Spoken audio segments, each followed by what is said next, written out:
Baik ibu-ibu, kita akan belajar ilmu tajwid. Kita buka surah Al-Anfal ayat 28 ya.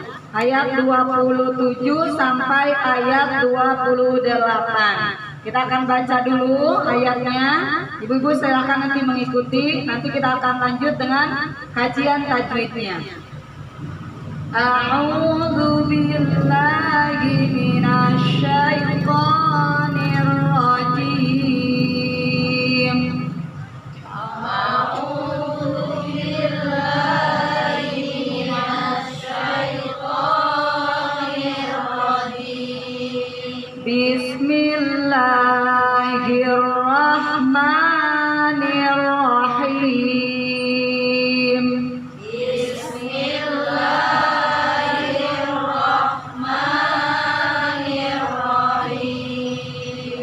Ya ayyuhalladzina amanu la takhunu-Allaha war rasul. Ya ayyuhalladzina amanu la takhunu-Allaha war rasul. La takhunu-Allaha war rasul wa takhunu amanatikum wa antum ta'lamun.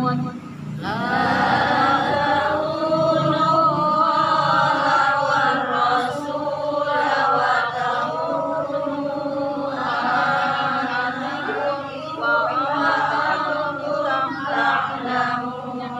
Wa'lamu annama amwalukum wa auladukum fitnah.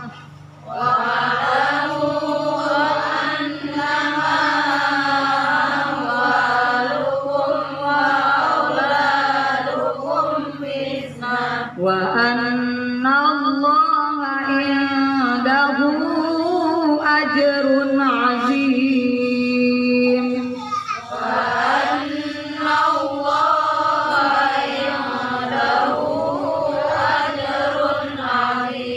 Sadaqallahul azim.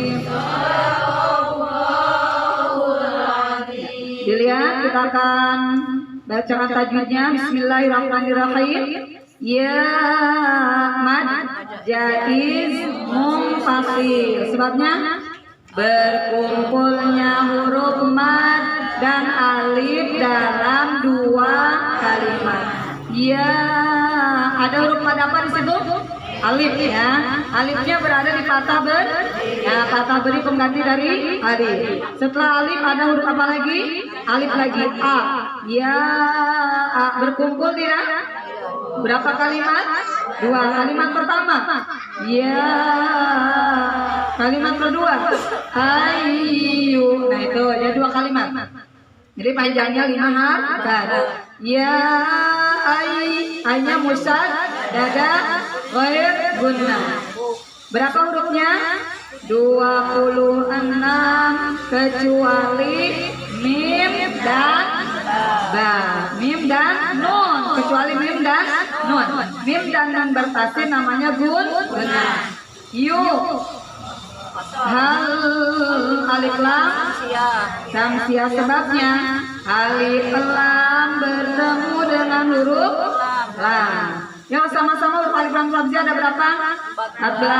14. Itu ta, sa, dal, zal, ro, zai, sim, shin, sod, dod, to, zol, lam, nun.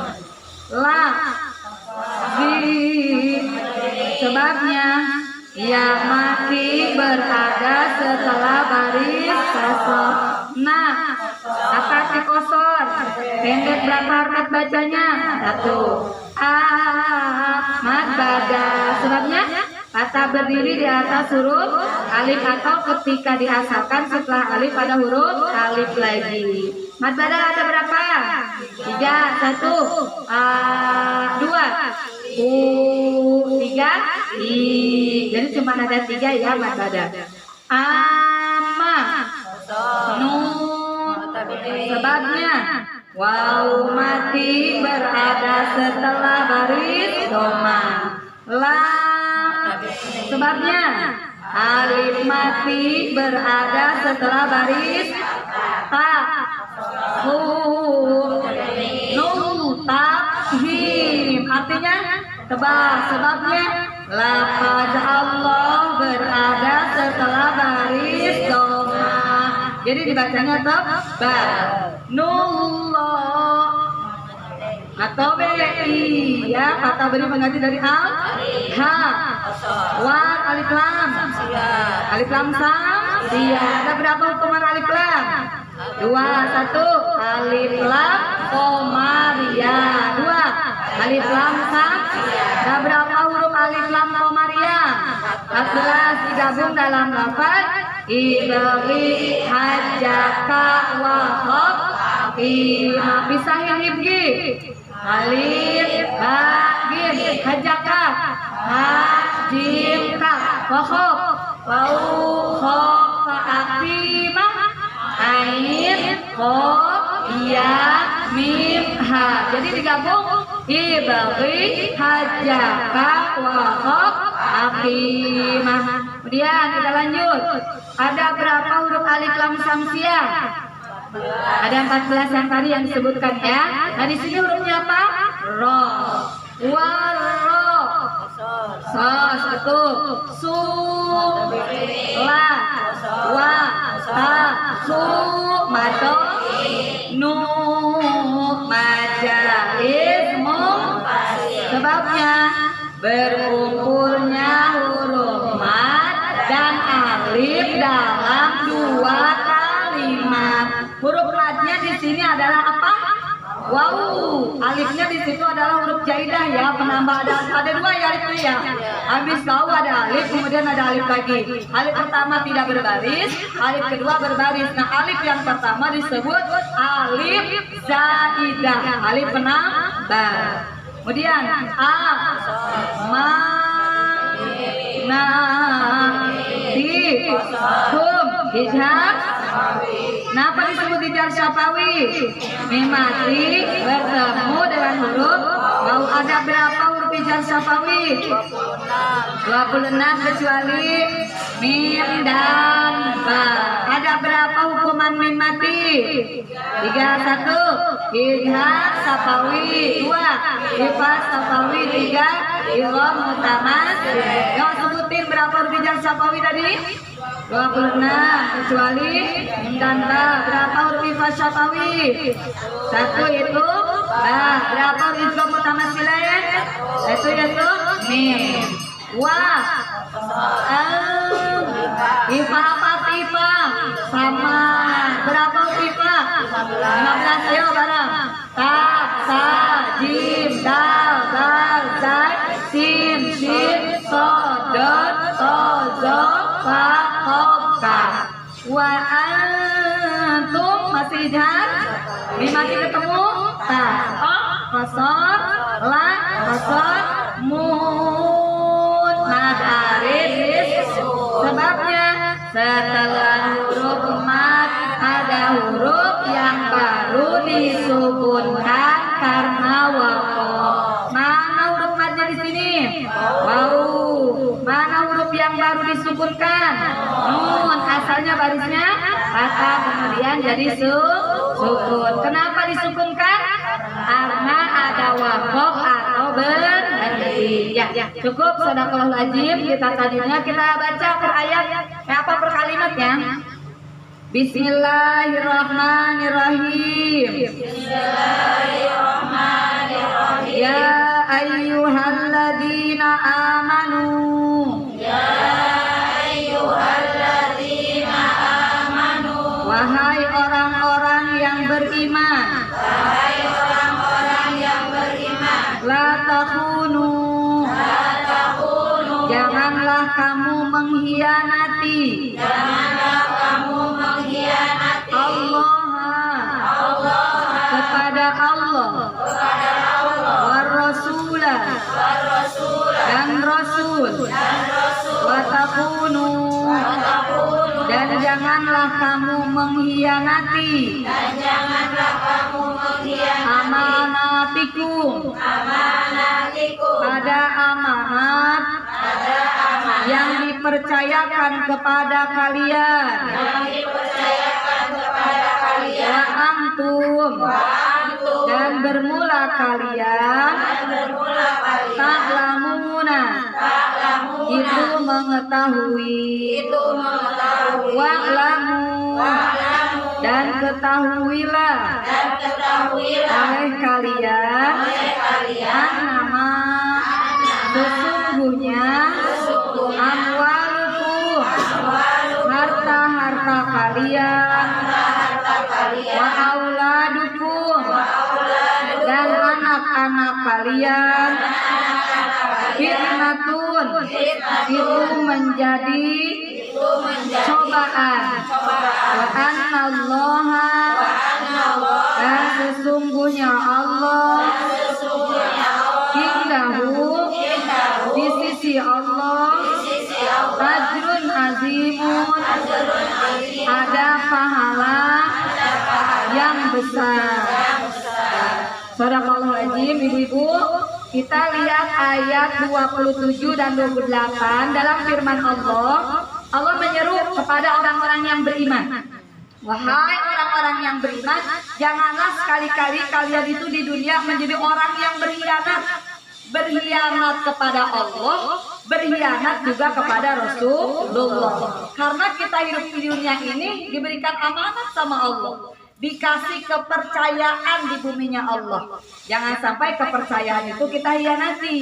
Kemudian watakunu amanatikum dan janganlah juga kalian mengkhianati apa amanat-amanat yang sudah diberikan kepada kalian.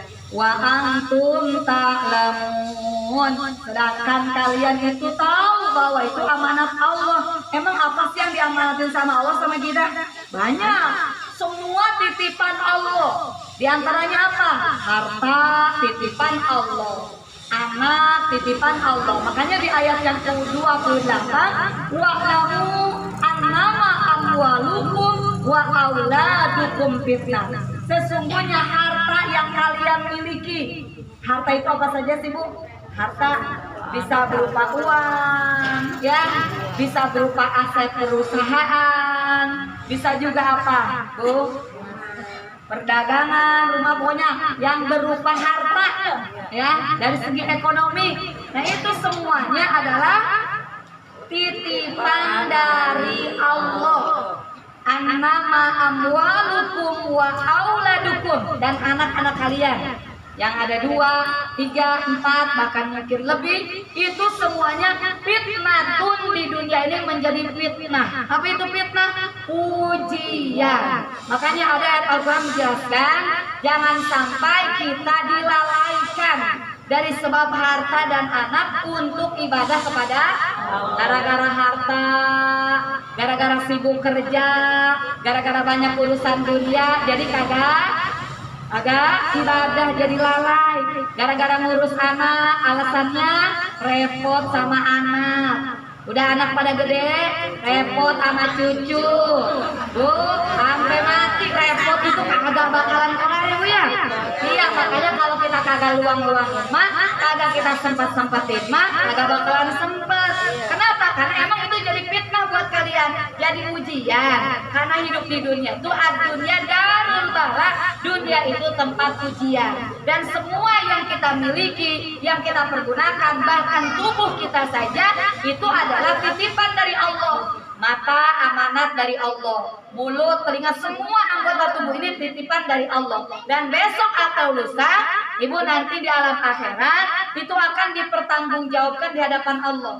Makanya nanti di padang mahsyar tidak akan berhenti kakinya seseorang hamba kecuali ditanya dulu 3. Mana yang ditanya? Pertama, Bu, an jasadi, dari jasad nih, jasad kita nih. Nanti bakal dipertanggungjawabkan di hadapan Allah. Tuh kamu dulu sama Allah dikasih kenikmatan berupa jasad, mata, mulut, dengan semua nih yang kelihatan. Sampai tuh jasad jadi buruk, sampai jadi buruk, Bu, jadi hancur, dimakan apa?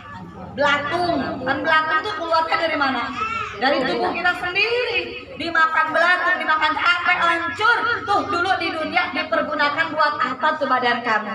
Alhamdulillah Ibu, kalau kita memaksimalkan anggota tubuh kita untuk mengabdi kepada Allah, kaki dimaksimalkan buat jalan ke masjid, majelis taklim, buat jalan ke masjid, mata dimaksimalkan buat melihat Quran, mulut juga sama dimaksimalkan untuk selalu baca Quran, omongan yang baik, telinga juga. Maka ketika kita pulang menghadap Allah, kita nggak akan nyesel Bu. Karena waktu di dunia udah benar-benar sungguh-sungguh untuk memaksimalkan anggota tubuh kita, jasad kita taat kepada Allah Subhanahu wa Ta'ala. Tapi kalau sekarang di dunia mata nggak pernah dipakai ngelihat Quran, telinga nggak pernah dipakai ngedengar ayat Allah, badan nggak pernah dilangkahin kemana, ke masjid, majelis salim, nggak ada ibadahnya. Pulang ke akhirat nyesel Ibu, pengen balik lagi kemana? Ke dunia. Kenapa? Jasad ini titipan Allah, jasad ini titipan dari Allah. Yang kedua, tidak akan berhenti langkahnya seorang hamba nanti di padang mahsyar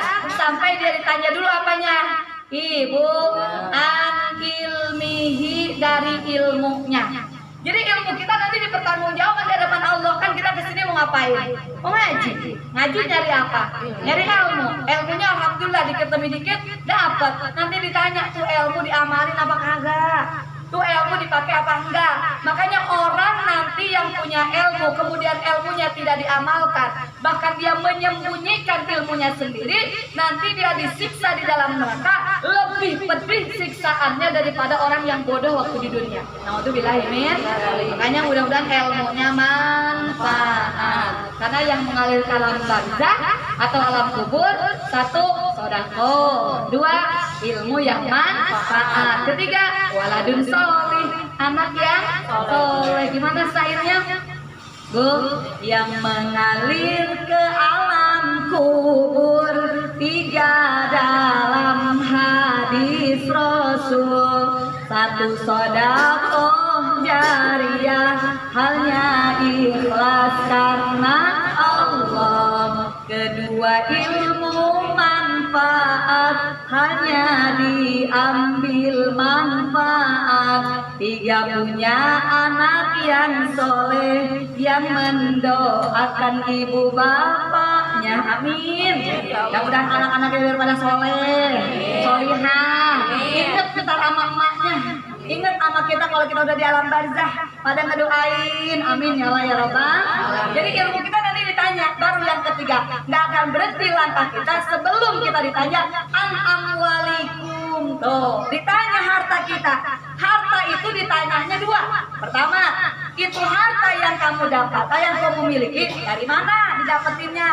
Nah, yang kedua, dikemanain. Jadi dua kalau harta mah ditanya, dari mana itu harta dan dikemanakan. Ibu, kalau kita di dunia mencari harta dari sesuatu yang halal, Ibu, jihad di jalan